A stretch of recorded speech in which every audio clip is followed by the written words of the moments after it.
Good evening, you're listening to Capital on this Thursday night.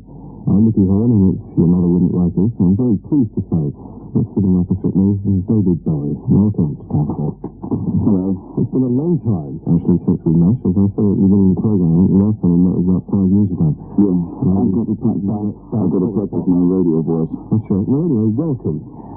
What I'd like to do is, I've got a whole bunch that I would like to ask you.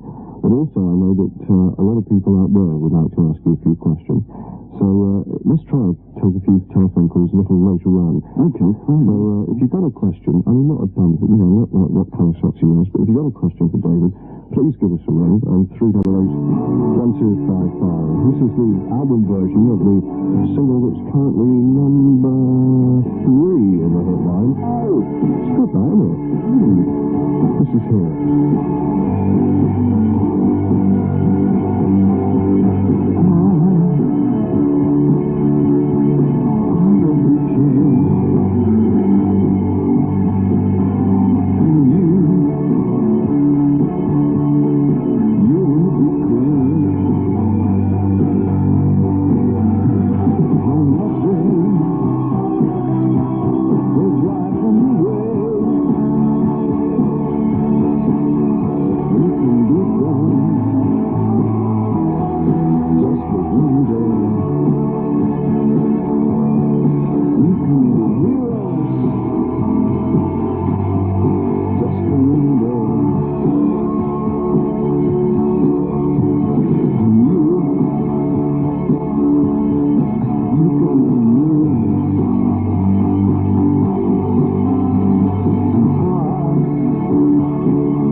himself, or... No, we actually get to talk to the guy himself. That's terrific. Well, we won't do that just for now. Excuse me for fading that out, because we've got about 50 minutes left, and there's a whole lot of stuff I want to talk to you about. First off, no one can really accuse you of being predictable in your music. Change has always been part of your music. It always seems to be part of your growth. Well, it's the basis upon which I work, really. Transience is the word, the name of the game. How did you and Brian Eno get together? Well, we've known each other for a few years, but we've never been in sort of the correct circumstances where it was good to work with each other until recently. So I just got back to Europe after having been in America for some considerable time. And we both had, Brian has had for a long time, somewhat different ideas on what the function of music is. And my view has also been sort of slightly off the wall.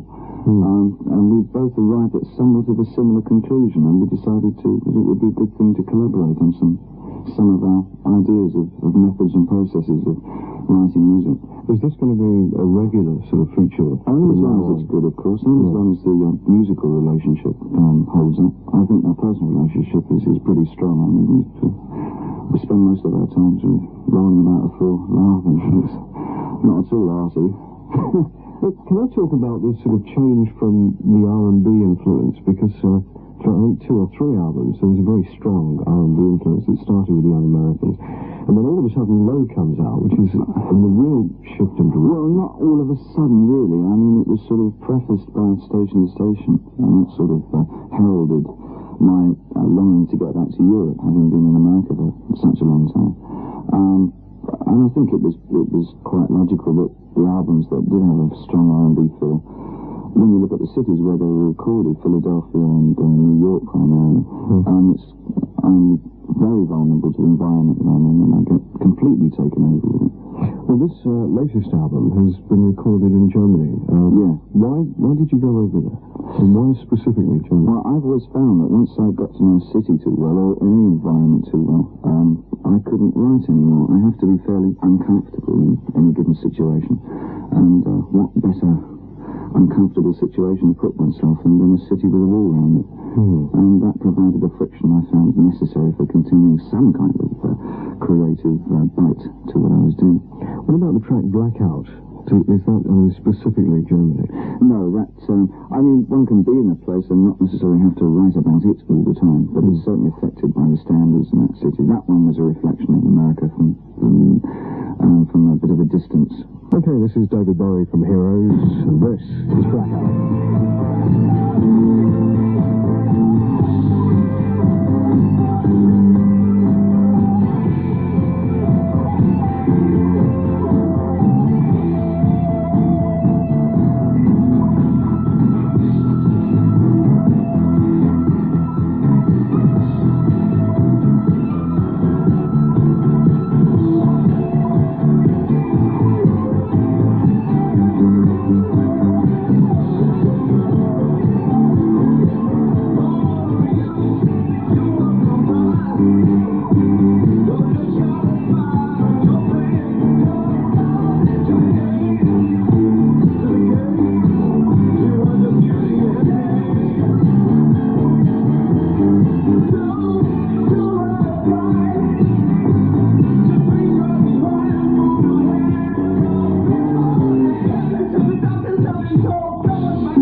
Back Out from the album Heroes. I was saying to you earlier, David, that your association with Brian Eno and also Mr. Fripp is slightly reminiscent of the Arts Lab in Beckenham, which is, the days of your youth.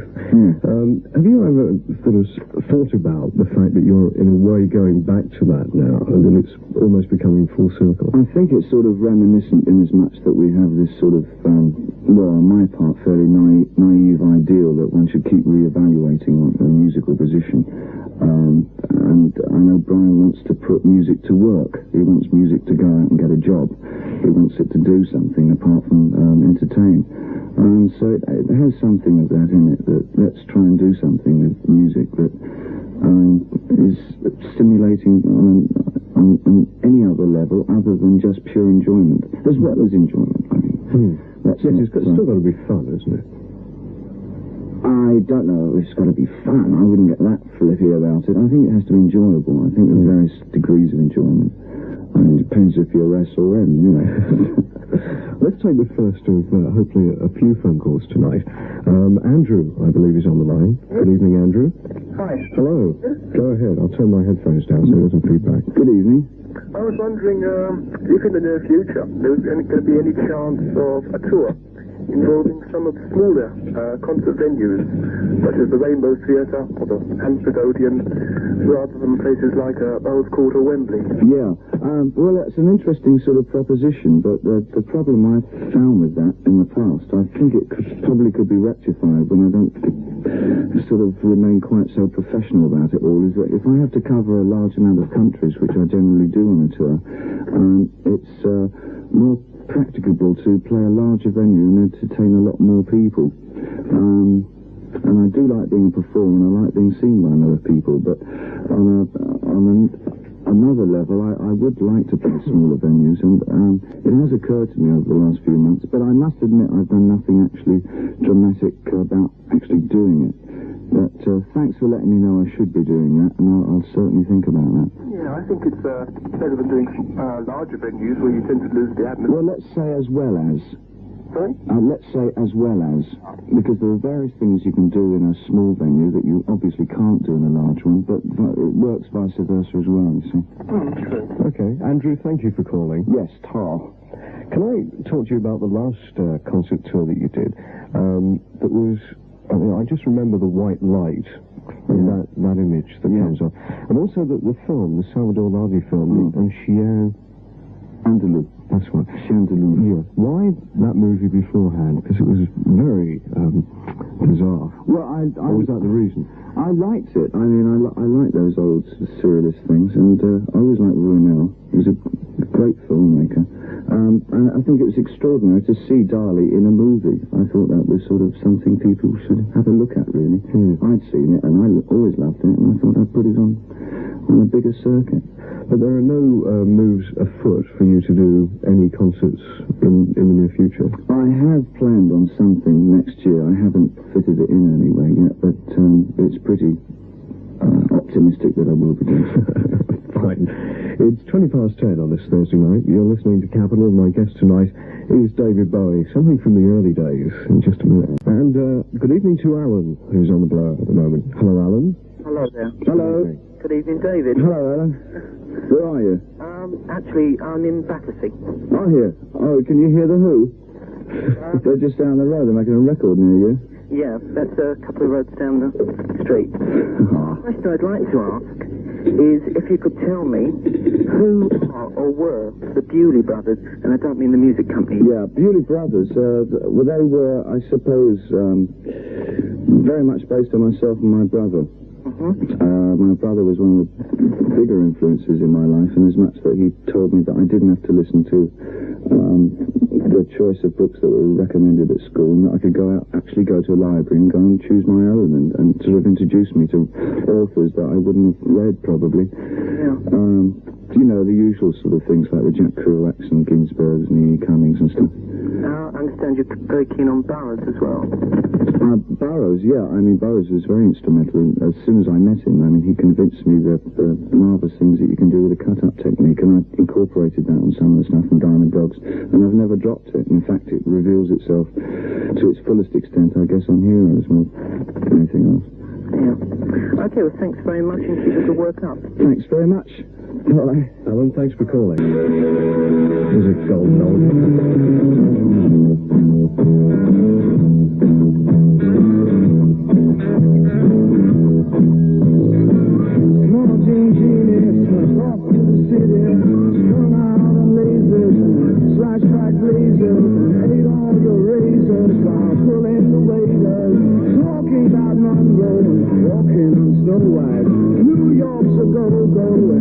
Everything tastes nice.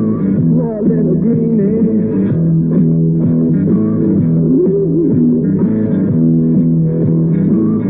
Get back on. King Genie lives on his back. And King Genie loves him his dad. His dad plays out the schemes when he falls. But King Genie, let yourself go.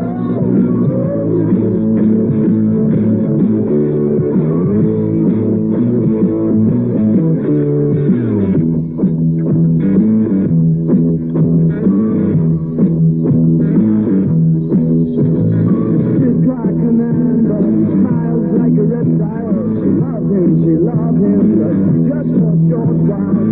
Scratching the sand, let go his hand. Says he's a musician, sells you nutrition, keeps all your dead hair for making up underwear. Poor little greenie.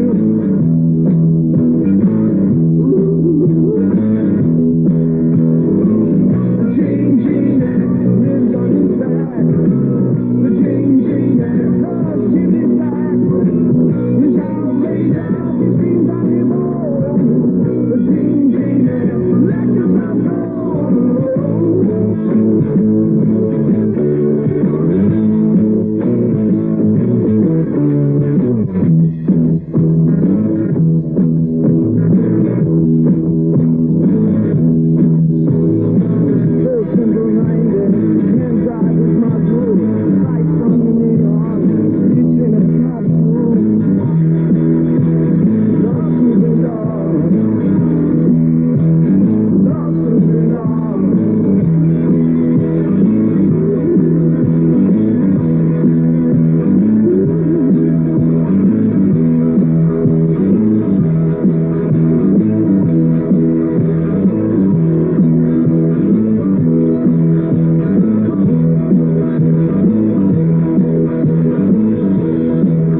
sitting there as we were playing that. I wasn't sitting here, I was sitting here. Giggling.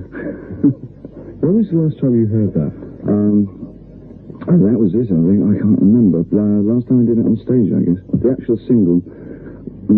How does a long time ago. How does it sort of strike you listening back to it in the headphones now? What are your immediate thoughts on it? Detroit, quite honestly. I think it takes me back to Detroit. Obviously, that's where it was written. But And it sort of, you know, triggers off reactions to how long I've known Iggy Pop and what he's been through and what I've been through and how we both kept sort of going in and out of each other's lives and what's happening now, that sort of thing. Because it was sort of an Iggy song. Talking of Iggy, actually, I was telling you earlier, while the records were playing, that he came in, did an interview, and I said, you know, how would you describe David Bowie? And he said, in a very deep voice, David gave me mouth-to-mouth resuscitation at the point of death. And his new album is very you. Well, no, it's not. It's sort of, I'll call it piggyback enthusiasm surgery. It's, he was sort of wary about getting back into everything again, and I was so enthusiastic that he should do. And I hope that I sort of, you know, instigated a degree of enthusiasm in himself, and I think he has. I mean, he's really enjoying it all now. Well, the fact that you weren't on his latest tour, I mean, a lot of people expected you to be there to sort of, I suppose, that would have been rather sort of, you know. Yeah, I wanted to do that first tour with him very much, I mean, just to sort of, you know, be around and, you know, make sure, whatever. Okay, it's Capital. My guest tonight is David Bowie. It's 10:30, and Paula will be on the telephone in just a second. Capital, your mother and David Bowie, and it's also Paula. Good evening. Good evening. Hello. Hi, David. Hello, Paula. Welcome back. Ah, thank you. I didn't know I'd been. Well, you've been out the country. Oh, yes, right. What I'd like to ask you is what you actually thought of the film The Man Who Fell to Earth and your acting that you did in it. Is it... What, sort of watching it afterwards, you mean? Yes. I tried not to look at my acting. I tried to look at the film as a whole. I found it very puzzling and quite disturbing. I can't fully say that I understood it on a sort of a straightforward level. It was very emotive. I got a lot from it.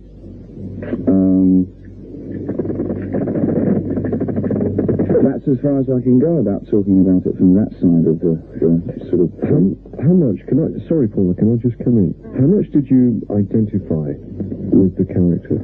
It seemed a great deal, actually. During the course of the film, Yeah. I identified with him more afterwards. It was a sort of a hangover effect for about 6 months. And Nick warned me about that, because he said if you're new to films, it often takes about 3 to 6 months to sort of shake off the role that you've played. And it did, and because I'm so apt to sort of, you know, get turned on to the idea of finding new charismas, especially as character work on stage, it sort of, you know, did cling on for a bit, and certainly influenced station to station. Paula, is there anything else you want to ask? Sorry. But you found you couldn't be very sort of objective about your acting and looking at... Not at all. I'm not very interested in my acting. I don't want to be in acting, see. I want to direct, so I was much more into...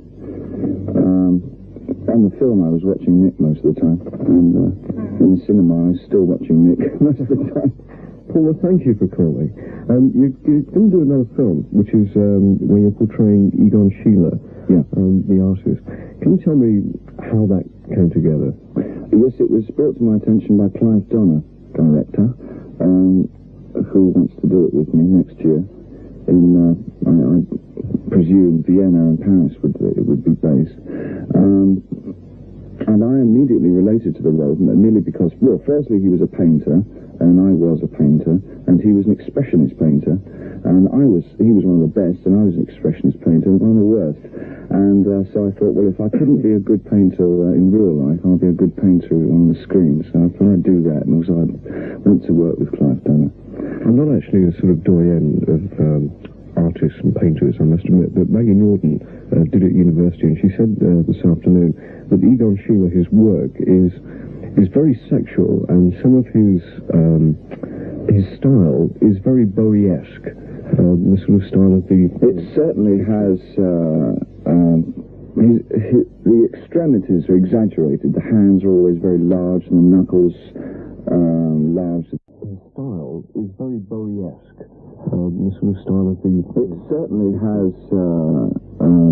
the extremities are exaggerated. The hands are always very large, and the knuckles larger than they should be. Everything's brought slightly out of perspective, and there's an incredible stylisation, similar to Gustav Klimt, because of course he was a pupil of Klimt, so that was bound to rear its head. And they're mainly portraits that he did, and of the most bizarre fashion. Fine. Let's play some music, because I understand that.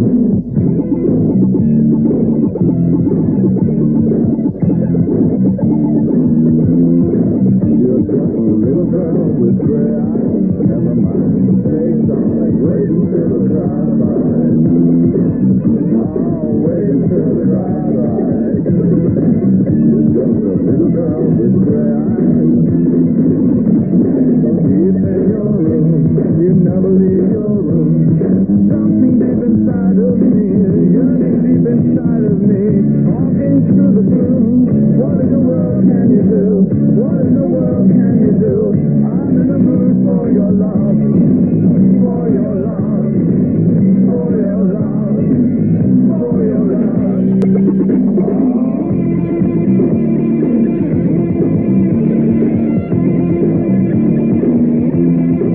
I'm just a little bit afraid of you, 'cause love will make you cry, but wait until the crowd goes. Oh, wait until the crowd goes. I'm just a little bit afraid of you. So deep in your room, you never leave your room. Something deep inside of me, yearning deep inside of me, talking through the gloom. What in the world can I do? What in the world can I do? I'm in the mood for your love, for your love, for your love. What you gonna say? What you gonna do? What you gonna be?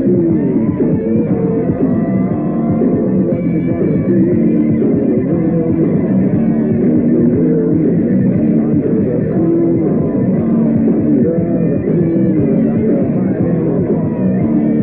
What you gonna say?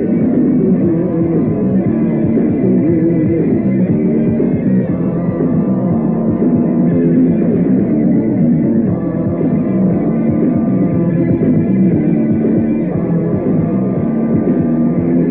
Don't forget, after the news at 11 tonight, it's Tony Myers from The Late Show, and he'll be featuring the album that he's done all this week, the new one by Just Roden, which is called The Player, Not the Game. Back to David Bowie. One question that I've been dying to ask you is something that really hit the headlines the last time you came in, was this quote of yours where I believe that you said, please correct me if I'm wrong, Britain is now ready for a fascist government, and it was all blown up out of proportion. Would you like to clear the air on that one? Yeah, sure. As a political creature, I don't exist. I'm totally apolitical, and the most political act I ever did was not buy a house. But it really went no further than that. I think that was sort of one of my many trite theatrical observations on first spontaneous impact with a new situation. In this case, it was coming back to England. The first thing that I saw, which I thought was transparently obvious to everybody, was that the conditions here were remarkably similar to those in Germany, sort of in the late 20s, economically and the sort of the social inclinations. And it sort of spouted out from there. But I thought it was it's certainly the last thing we need, and I think it's the last thing we'll get. Because you've now left America, you finally sort of got your roots out of America, and you're now very transient. What is it, in about 10 hours' time, I think you're going to Israel? Yes, I hope so. If I can find a plane. And you just keep travelling around and around. The fact that you have no roots at all, and you feel obviously much happier now that you've left America and that you are moving around. Yeah, well, of course. I mean, an Englishman can stay in America for only, such a length of time, and one sort of really wants to get back. And I decided to get back to Europe as fast as possible. And having found a breath of European air, I can now go on a little bit more, travelling probably to the Far East more this time. What was it about America that really did you in? I mean, writing about it so constantly. Was because I have to write sort of within, as I said before, the area that I'm in, and I was in America so much because of various work situations like the film and the touring situation. So I sort of was all America'd up, and I wanted a fresh vista to sort of... Because I suppose a lot of people saw that Russell Harty thing of you sort of travelling around America in that amazing limo. Yes, it's all quite bizarre. Yeah. And that's an element I had to sort of kick in the head. I mean, I had to get rid of that. You had to get that out of you. Yeah. Well, no, I mean, I didn't want it in my system in the first place. I found myself in this incredible archetype rock and roll star situation, which was the last thing I ever wanted when I started using rock and roll for my own devices. How would you feel if I played Young Americans next then? Oh, livid. Fine. Back in a second.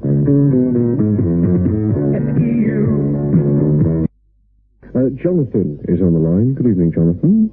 Hello, Jonathan. Are you there? I am indeed. Oh, great. Hi, Jonathan. Okay. Go ahead. Good evening, David. Good evening, Jonathan. Yeah, the question I wanted to ask you was the fact that in listening to your last two records, I sometimes listen to them and get the impression that you're very depressed, and other times I listen to them and I feel that you're experimenting in a very negative environment. And I wanted to know, you know, if you were depressed or if you were purely experimenting. Well, you're sort of right on both counts, but I don't know whether you came across that accidentally or not. I'll try and explain. I was feeling pretty depressed when I removed myself from America. Yeah. And but at the same time, I was delighted and titillated with the prospect of being on my own somewhere, which is exactly what I did. So Low does sort of serve both functions. It's a desperateness of having left a situation that I didn't care to be in, and which had caused the depression. And the situation I found myself in was lovely, because I was in a tiny little place in Berlin with nobody knew me there. It's very anonymous there, you know. You can walk out and buy cat meat and everything. And so I was sort of delighting in that for you know, first time it's happened to me for a long time. On Heroes, I think, yes, of course I'm experimenting. I was experimenting on both. The ultimate idea between Eno and myself was to sort of develop a new musical language with which to work. Well, that's more my reason for making the albums. With Eno, it's a question of he'll experiment with everything he does, not for any particular goal. I still have a goal fixation on some things, and it's really looking for a language with which to write further things with. So we're sort of, but out of the things that we're writing, we find that we're coming up with sort of weird ethereal statements that we didn't know we'd made. I mean, I can't understand either of the albums, but I love them because I get information off them, if you understand what I mean. Yes. That I didn't actually realise we were putting down, and that makes it a very exciting process in itself. Yeah. In fact, when you say that you are partly experimenting, is it, if you like, in other words, if it doesn't work, will you continue with it, or will you, you know, if you find that, you know, that you're not getting any further with your experiment? Yes, I understand what you mean. Yeah. But I stick to a thing that I read in a book, which said, if it works, it's out of date. So, but for me, it's working. But I've got past that point now. I find it exhilarating. I think there'll definitely be a third album if I can get everybody together again. And as long as the situation is good, we'll keep working together. Jonathan, thank you for calling. Yes, thank you. Let me play a track from Low. This is Speed of Life. Thanks again, Jonathan.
Right. Another track that intrigues me on that album, and I hope I'm going to get in between now and the time that Tony Mike comes in, is always crashing in the same car.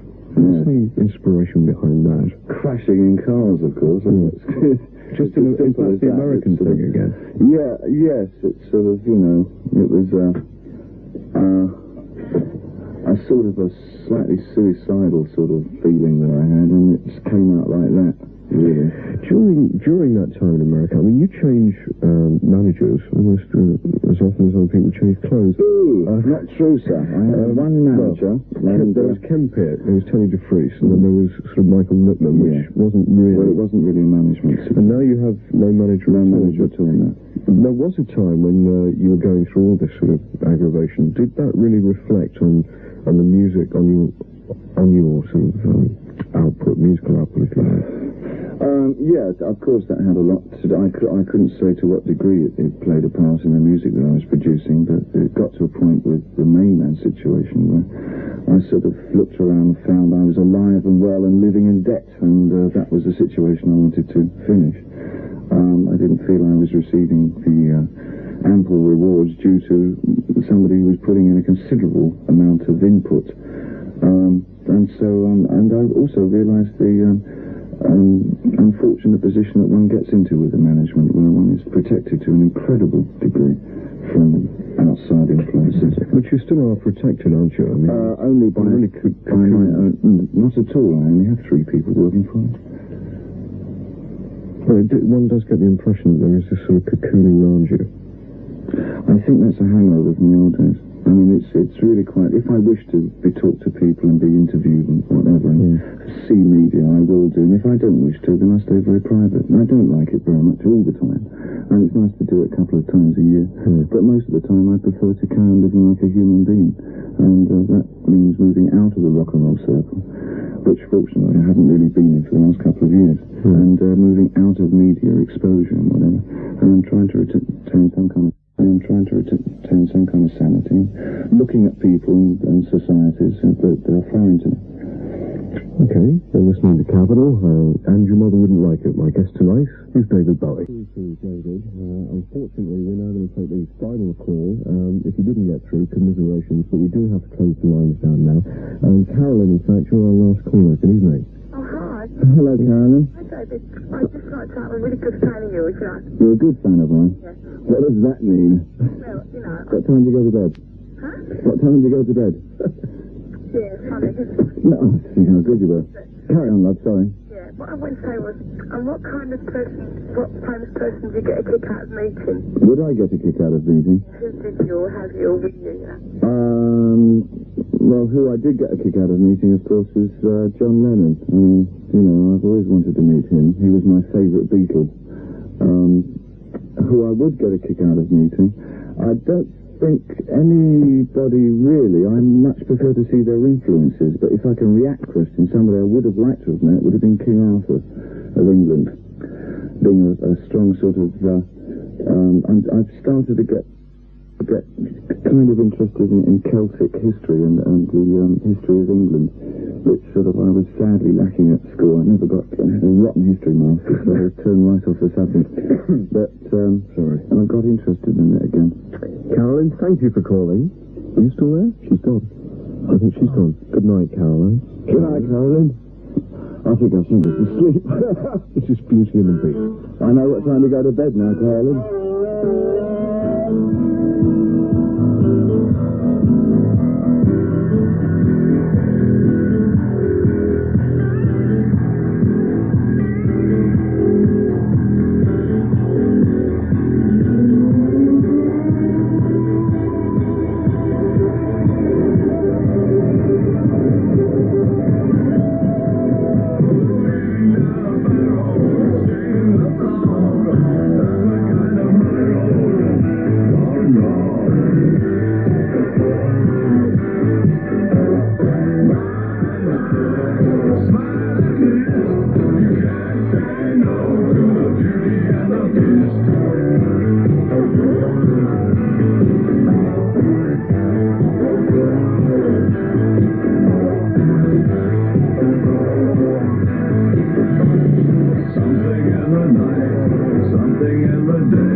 Something's in the way, there's water in the air.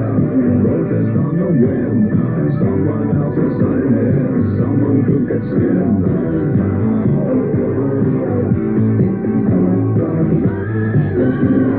Someone makes a priest, you can't say no. The beauty and the beast,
Out of the studio and he's melted off into the night. He's off to Israel in the next few hours. I really hope you enjoyed that. I must admit that I was really nervous to begin with, but I think it was all right. I hope you enjoyed it.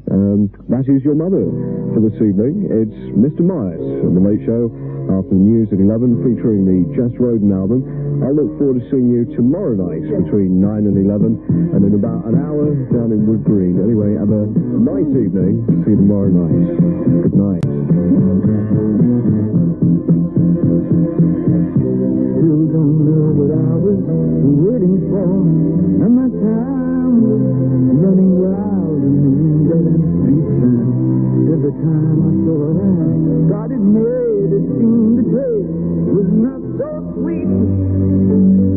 So I turned myself to face me, but I've never caught a glimpse how the others will see the faker. I'm much too fast to take that test. And face the strain to change it. You wanna be a richer man. Change it. And face the strain to change it. Gonna have to be a different man. Time may change me, but I can't break it down.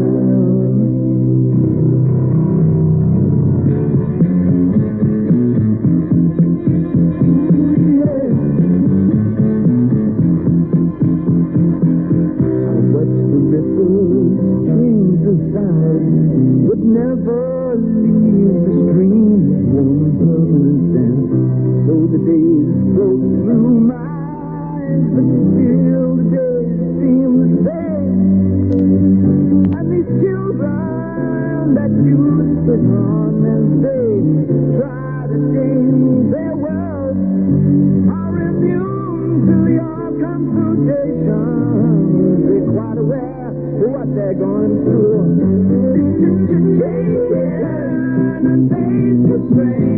Change it, don't ever to grow up out of it.